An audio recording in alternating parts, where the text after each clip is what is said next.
pointing. And I guess stepping back for a moment, we are, of course, approaching the 10th anniversary of those events. And 10th anniversary, of course, presents an opportunity for us to reflect on what's happened and also to consolidate our knowledge of what's happened and also to really ponder about what all of this reveals about the state of our society and where we are as a civilization even. It really is that kind of epical event.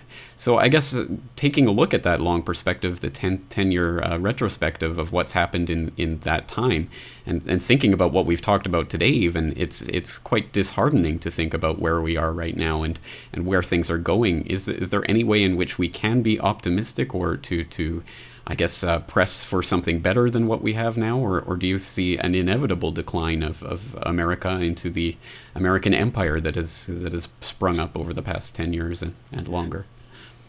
Well, I ask myself this often because I try to explain just economic facts that don't have anything to do with emotional issues like terrorism and 9/11 and that don't have patriotic connotations like, oh, you're unpatriotic, you don't believe the government. When I just try to explain economic facts, I run into the same kind of emotional resistance. When I point out, for example, that the real crisis the United States faces is not the financial and real estate crisis. They're real, of course, and they are crises. But the real crisis is that for 15 years, perhaps a bit longer, American corporations have moved so many middle-class jobs offshore. Not just manufacturing jobs, but professional service jobs like software engineering, IT, information technology. Lots of professional services which can be done anywhere, and the results sent in on the high-speed internet. So that what we have now is no jobs for the population. University graduates now living at home with parents. They don't have jobs. They're all moved offshore. When you move a job offshore, along with the job goes the consumer income that the job used to produce in the United States. That moves to China or Indonesia or India or wherever they take the job, along with the tax base. You see, the GDP of the country is moved offshore. And as this happens, the unemployment builds and builds. And when they tell you, oh, the unemployment rate's 9.1%, that's high. But that's only a fraction of the unemployment. That's only the people who are still actively searching for a job. All the ones that have been searching for years and simply gave up because there's no jobs to be found, they aren't even counted in the workforce. But when you add in all the discouraged workers, the unemployment rate's somewhere around 22%. So you have between a fifth and a fourth of the American workforce unemployed. Well, how much of the GDP is associated with a 22% unemployment rate? Look at the tax base for states and cities that's gone. And that's why we have all of the bankruptcy situations for cities and states, and why they're now having to cut out all kinds of social services. And just to make this point becomes impossible. People say, oh, you're just against free trade. You're a protectionist. Well, offshoring is not trade. It's not any kind of trade. It's certainly not free trade. Free trade is based on comparative advantage. You keep your capital at home and where it finds its best use so that you're most effective producing what you then trade to others. Offshoring is a pursuit of absolute advantage. You're looking for lowest factor costs. And when you produce abroad with foreign labor, the goods you're going to sell to your home market, then you disassociate the domestic workforce from the incomes associated with the goods and services that they consume. This is the opposite of development. This is This is undevelopment. We're becoming an undeveloped country. Well, just this is so simple. It's so obvious, but I don't get anywhere. Economists simply say, oh, you don't have to listen to him. He's a protectionist. Free trade is good for us. We're benefiting. And you say, well, where's the benefits? If we're benefiting, how come we have such a huge trade deficit? Why is the dollar declining? Why aren't there any jobs? Where is the sign of the benefit? It's such an important point, and as with 9/11, where there comes a point at which the old canard that it's just a cover up of incompetence begins to strain the bonds of credulity. Also, the canard that free trade has somehow been an advantage to America is again, it strains the bonds of credulity that anyone could seriously believe that.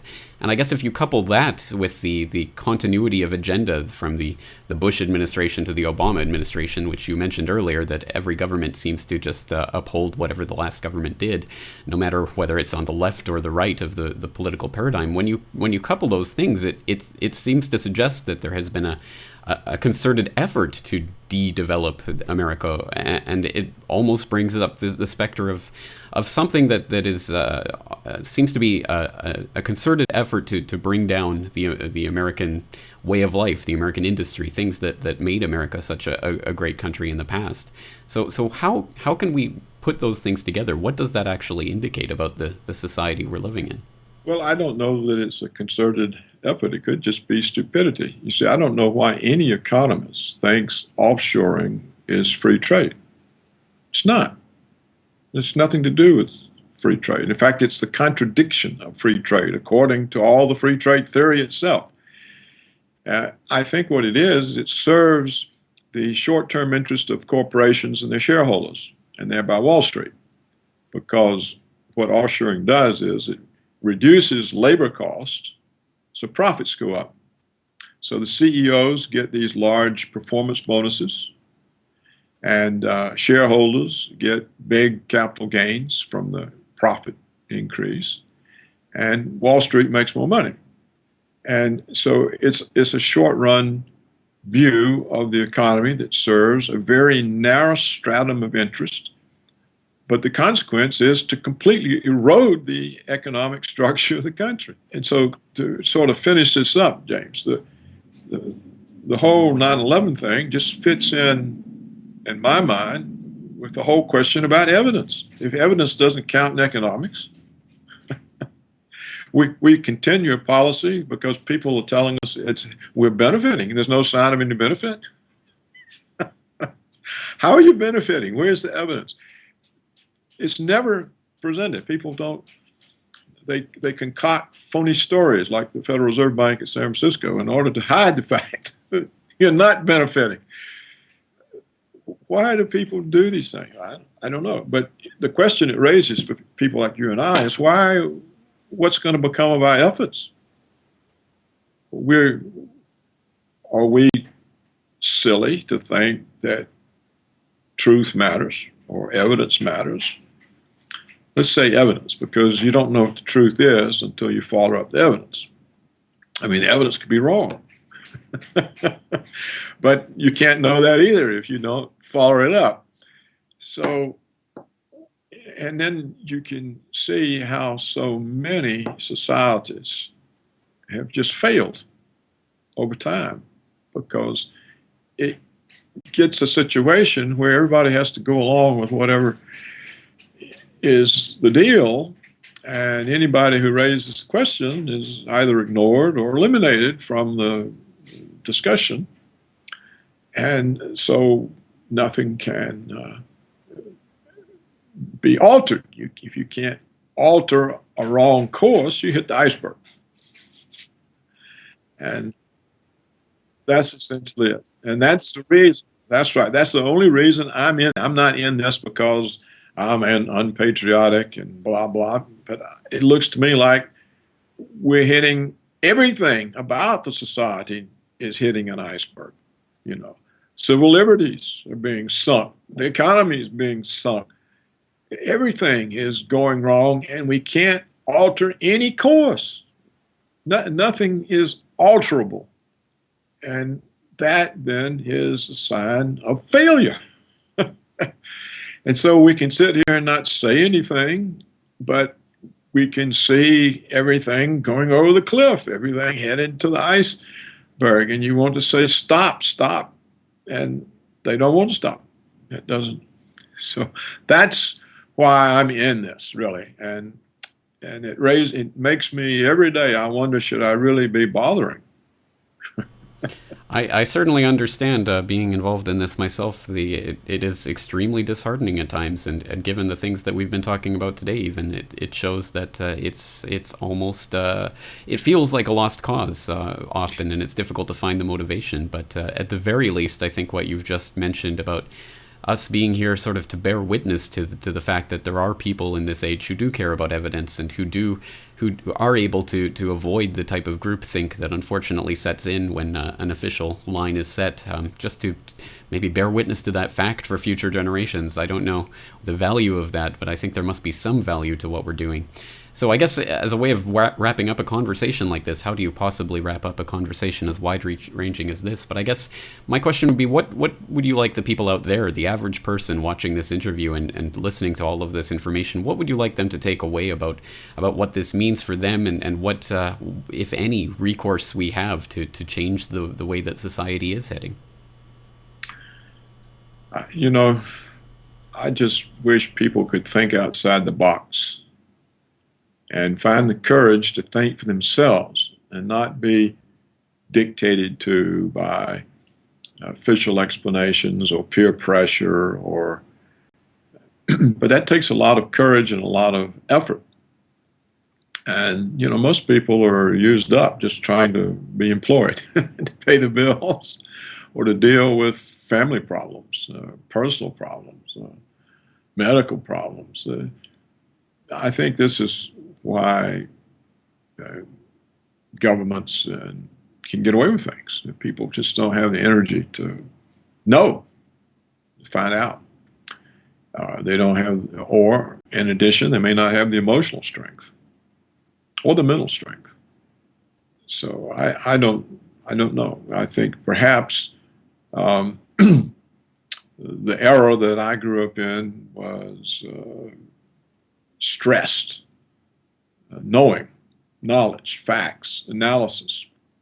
Be careful of your beliefs. Be sure they're based in something real and not just some emotional response. All of that may be going out. And if you look at so much of the popular literature, it sort of shows that. What is the famous book about the boy sorcerer? That's made huge sums of money and movies made huge sums of money. The last movie just showed, and I can't remember, Harry Potter, right? Well, this is a magical world where people have powers that humans don't have.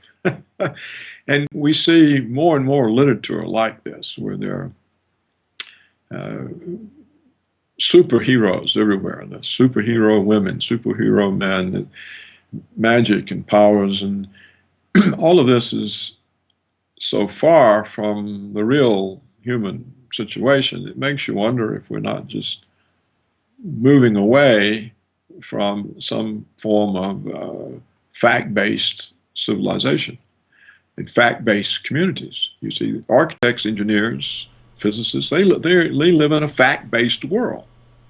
If you live in a magical world, your buildings are going to fall down. So I wonder if this isn't just shrinking as a part of the civilization, and we have more and more, mythical, magical elements that control the way people think and see and analyze. And so we may be undergoing that type of a transformation. Not a scientific-based community is rare in terms of human existence, and maybe the time is over, and we're going off into something else. Well, absolutely fascinating discussion, and I guess it's going to be up to the people out there to decide what kind of society we're living in by the actions that they take each and every day. And I certainly hope that this conversation at least compels a few people in the audience to think more quizzically about what they're being told about such events as 9/11. Absolutely fascinating to discuss this, and I'm sure we could go on for hours, but I think we're going to have to leave it there. So, Dr. Paul Craig Roberts, thank you so much for your time today, and I certainly hope we can speak again in the future. Thanks for the conversation, James.